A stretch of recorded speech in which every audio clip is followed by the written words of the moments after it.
Всем привет, меня зовут Симдей Том.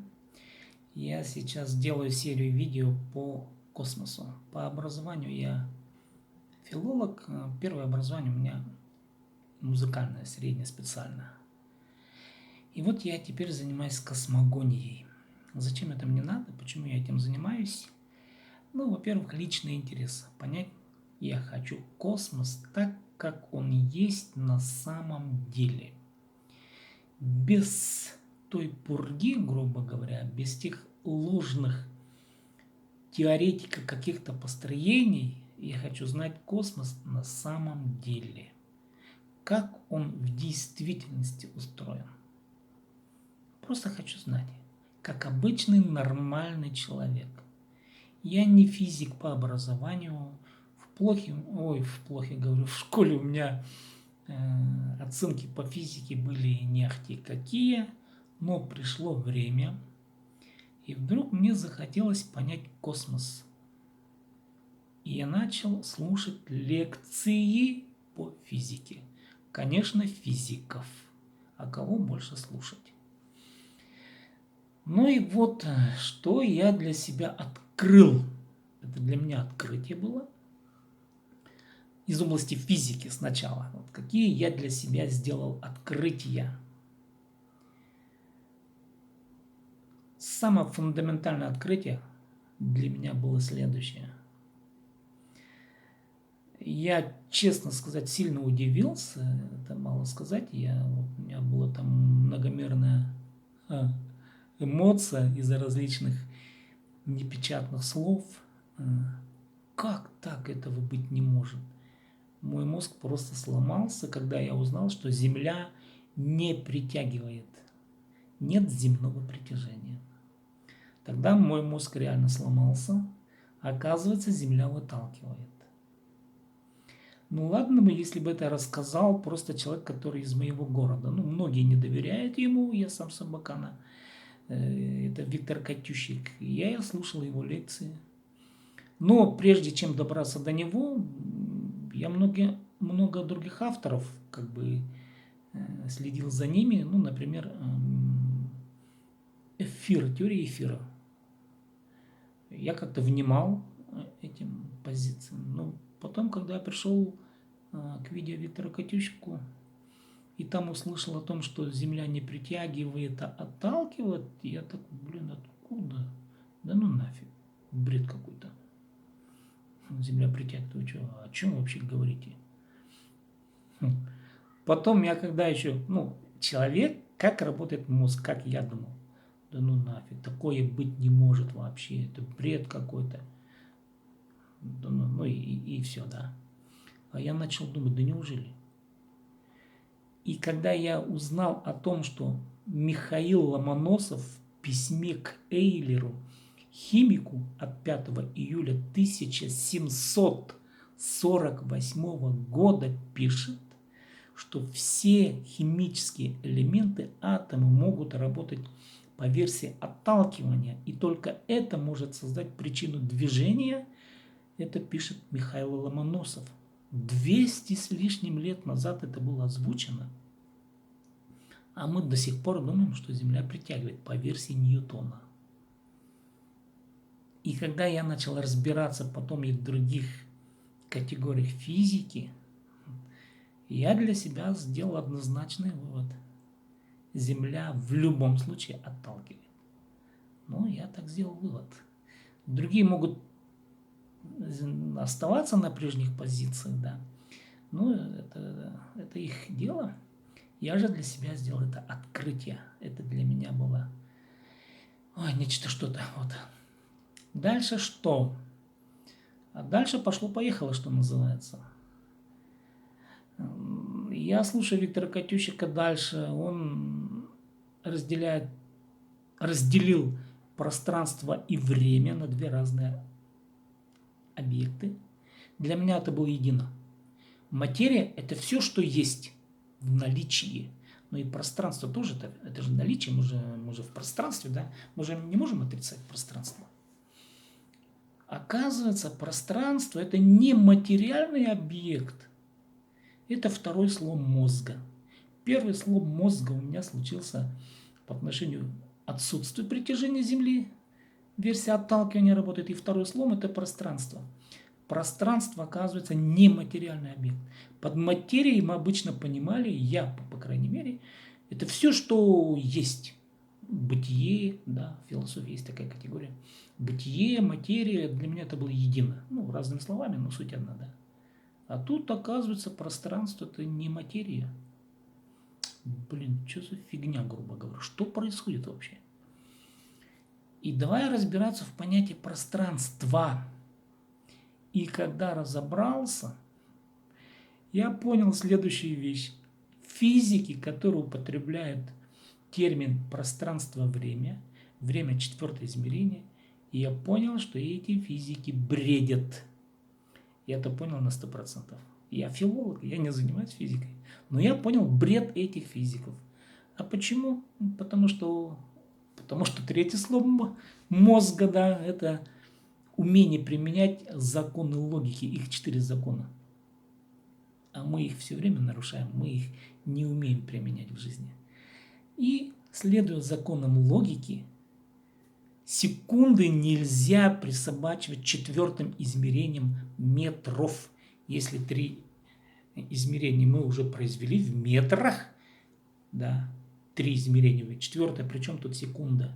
Тогда давайте присоединим массу, да, присоединим еще что-нибудь, да, ну, куча физических параметров можно присоединить измерениями к пространству, ибо материя размещается в пространстве.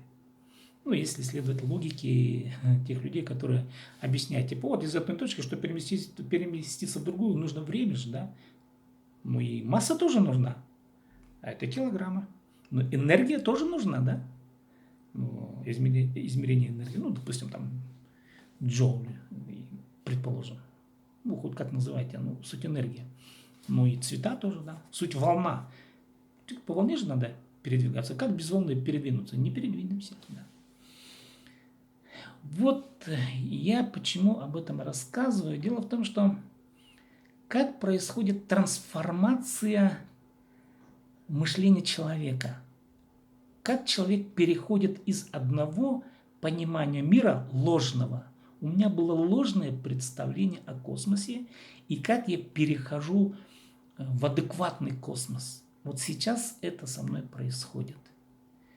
То, что нам преподали в школе, базовая фундаментальная физика, матчасть, она вообще неправильно в корне.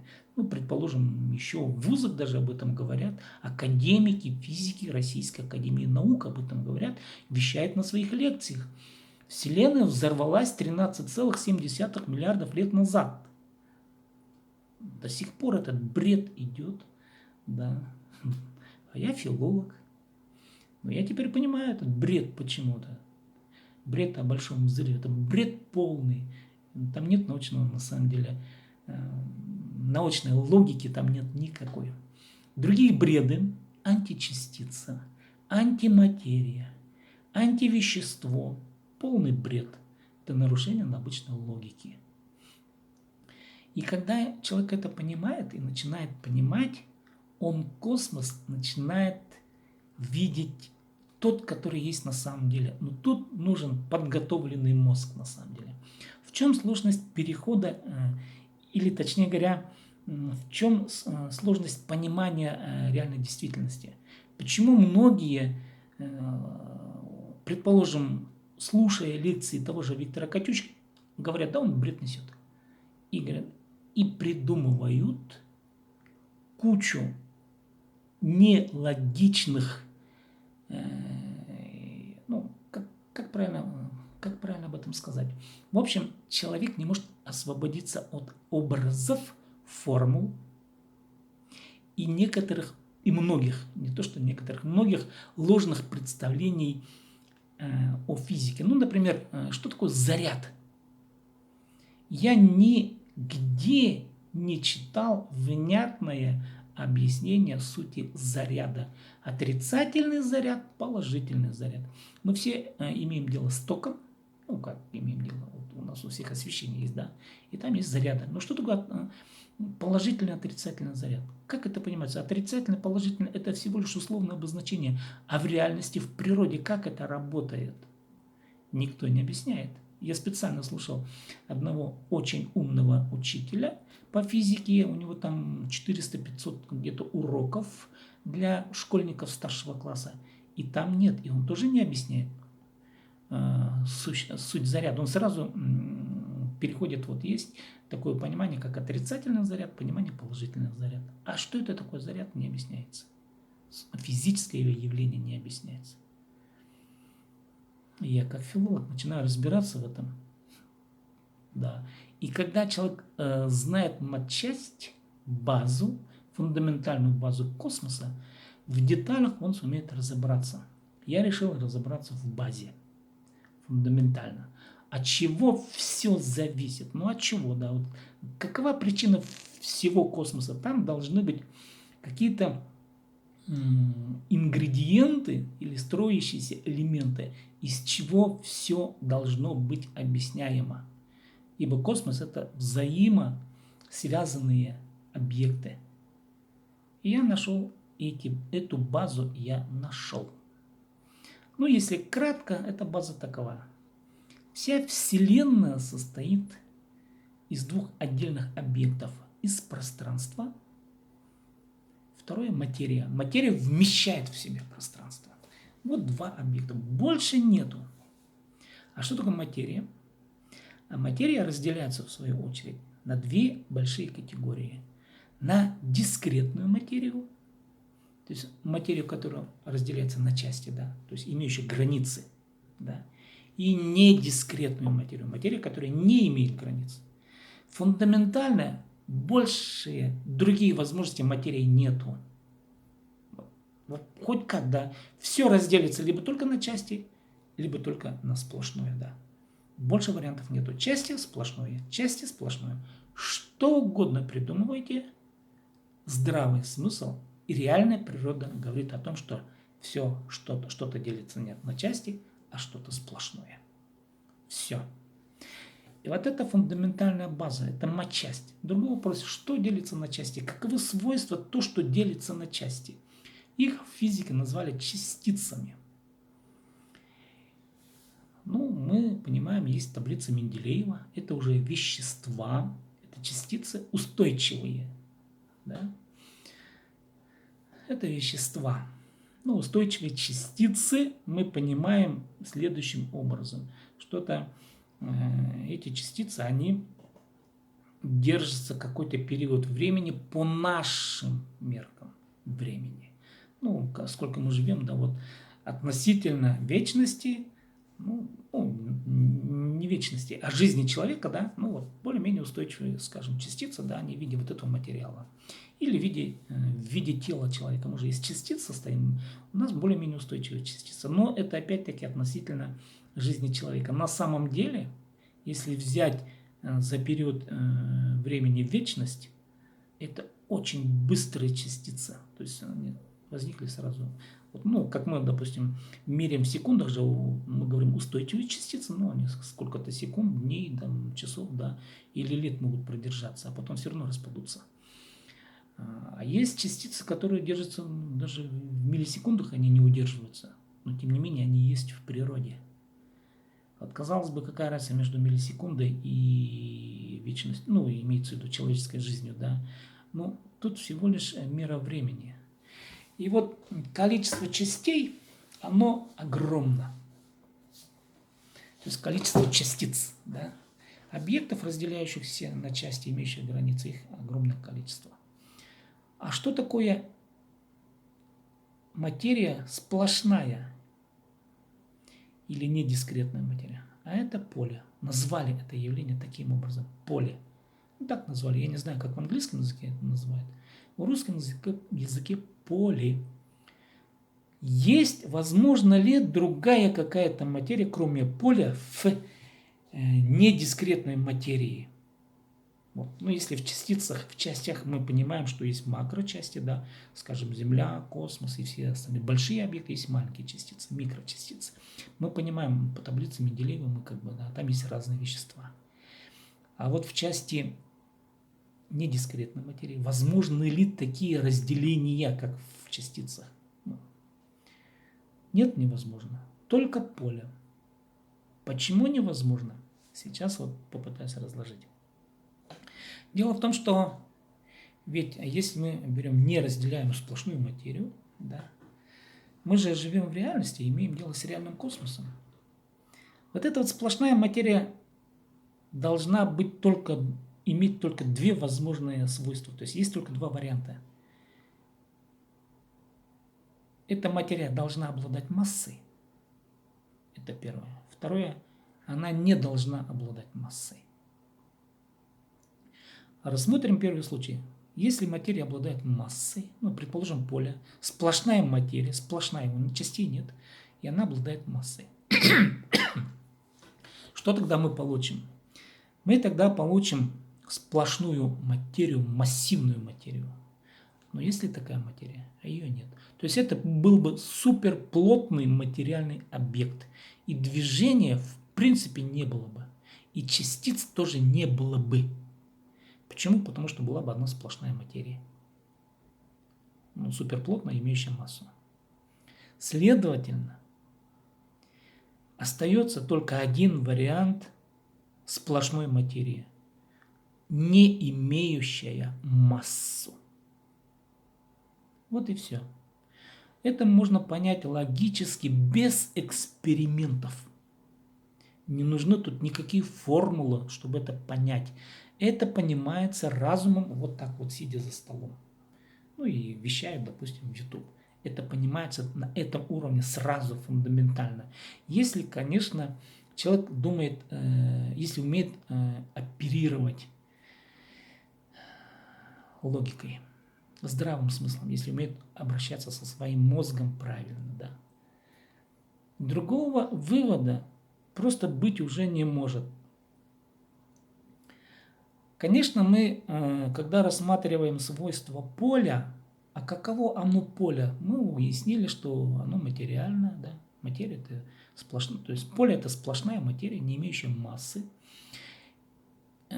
У поля есть определенная сила. Ну вот, допустим, да, сила.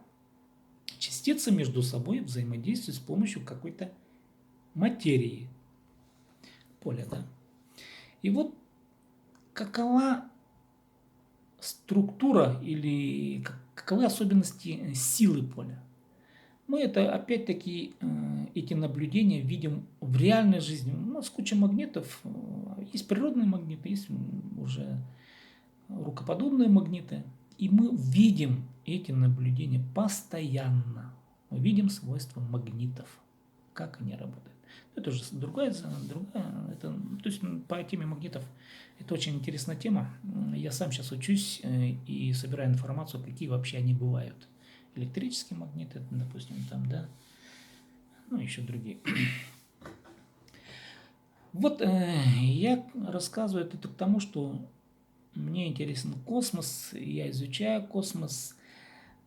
Почему? Ну, потому что наше человеческое бытие, наша жизнь, она напрямую каждой частицей связана с каждой звездой на небе. В буквальном смысле связана. В буквальном смысле. Имеется в виду, у каждого объекта есть свое поле, сила воздействия, да, и оно работает по всему пространству бесконечно. Поле не обнуляется, сила поля не обнуляется. Она не может обнулиться в принципе. Почему? Потому что материя не может обнуляться. Если материя обнуляется, это все уже фатально критическое было бы явление, космоса бы вообще не было бы, если материя обнулялась бы. Материя раз, поле исчезло, да, и все исчезло. Поэтому поле не может обнуляться. Оно может уменьшаться по силе воздействия с расстоянием, уменьшаться не может. Ну, например, у каждого человека есть биополе. У каждого. И наше поле напрямую воздействует на все звезды, которые есть в галактике, в нескончаемой Вселенной. В буквальном смысле это так работает. Соответственно, сила поля каждой звезды также на нас действует. Соответственно, таким же образом мы чувствуем каждую звезду, каждая звезда на небе, каждая галактика, каждая, вот, у них есть сила поля, они в нас. Это прямое следствие, это прямая зависимость нашего тела. И когда я это понял, я, конечно, Маяковский написал все время стихи. Если звезды зажигают на небе, значит это кому-то нужно. Примерно я сейчас могу не точно процитировать. Вот такова моя мотивация. И основная мотивация – это, конечно, знать космос так, как он есть на самом деле. И поэтому я бред сивой кобылы сразу выкидываю. Я их даже не рассматриваю. А бред сивой кобылы, я сейчас точно скажу, вот какие параметры. Пространство, время, все выкидываете. Античастицы, антивещества, антиматерию, если кто-то из физиков об этом начинает говорить, все выкидывайте, это же нереальность, это фантазия. Когда человек говорит о большом взрыве 13,7 миллиардов лет назад, все выкидывает, эти бред сивой кобылы. Когда человек начинает вещать о темной материи, то это все и вся от этого зависит, все выкидывайте эту физику, потому что она несостоятельная. И я могу дать рекомендации еще другие, как филолог, да. Но та физика, которую я изучаю, на 100% фундаментально точна. Почему? Потому что я следую логике науки. Я занимаюсь наукой. Бредом я не занимаюсь. Я могу ошибаться, конечно, где-то или ошибиться. Вот по зарядам я могу ошибаться. Допустим, у меня есть свое понимание, да, могу ошибиться, поэтому я о заряде ничего не вещаю. По пространству я точно не ошибаюсь, по отталкиванию точно не ошибаюсь, по то, что Вселенная статична, не было никакого взрыва, тут 100% точная информация. Это не моя информация, есть подтверждающие есть исследования ученых, американских исследователей, которые замерили температуру по всему обозримому Вселенной, да, то, что видит человеческий глаз через телескопы. И везде они сделали вывод. Вселенная изотропна по температуре. То есть везде температура одинаковая. При большом взрыве это было бы невозможно. Где-то должна быть большая температура, где-то меньше. Нет, этого нету. С вами был Сибдейтон. Это моя личная история, конечно, то, что я занимаюсь космосом, и мне это интересно. И если кому-то тоже будет как-то, да, близко тематика космоса, я думаю, есть смысл подписаться на канал, потому что я занимаюсь реальным космосом, настоящим космосом, а не выдумками. С вами был Сибдейтон.